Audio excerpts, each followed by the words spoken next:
Hello, and thank you for watching this video. This video is brought to you by betaplan.co.uk. This video is part of our Permitted Development Rights series, a bunch of short videos with the aim of giving you the essential information of how to extend your home without planning permission. In this particular video, we're dealing with a single-storey rear extension to a domestic dwelling. We have four types of house shown: a couple of detached houses, one with a garage, a semi-detached and a terrace. The houses are split into two groups. We have the detached houses, and then we have the semi-detached and the terrace. A linked detached is also considered in this group. For video purposes, all the houses shown are the same size, footprint and layout. This is the front elevation. If we go to our rear elevation and we take a look at the floor plan on the ground, first floor and then roof plan. For demonstration purposes, we are focusing on the detached house with the garage on the side. The reason for this is to highlight the difference between the original parts of the house and the non-original parts, i.e. how different parts of the house impact the design. To get a better feeling for the house, if we look at the front, we've got the side, we've got the rear, and then we've got the other side. Now if we focus on the rear elevation, for simplicity, it's a standard layout.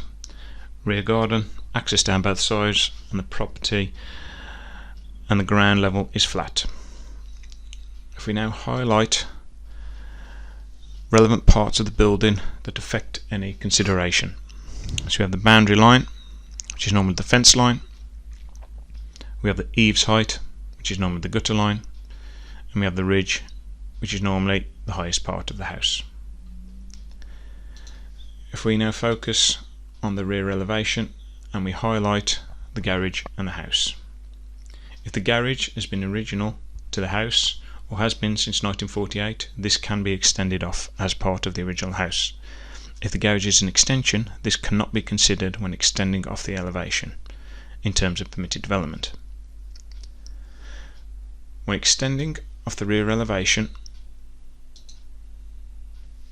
you can go up to 3 meters off a semi-detached, terrace or linked detached, and 4 meters off a detached.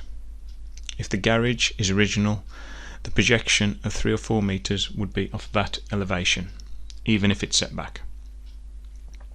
So the design would be staggered. In respect of height, the eaves can be a maximum of 3 meters within 2 meters of the boundary. This is regardless of the style of roof, either a flat or a pitched.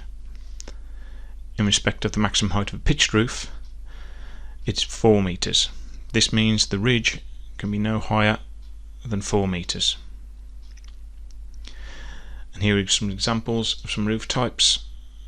You have a lean-to or a pitched, a flat roof and a gable roof. If we now put the extension on all the houses, so you have an example of what it looks like. This is a 3 meter extension. As discussed, it can be 4 meters off the detached houses.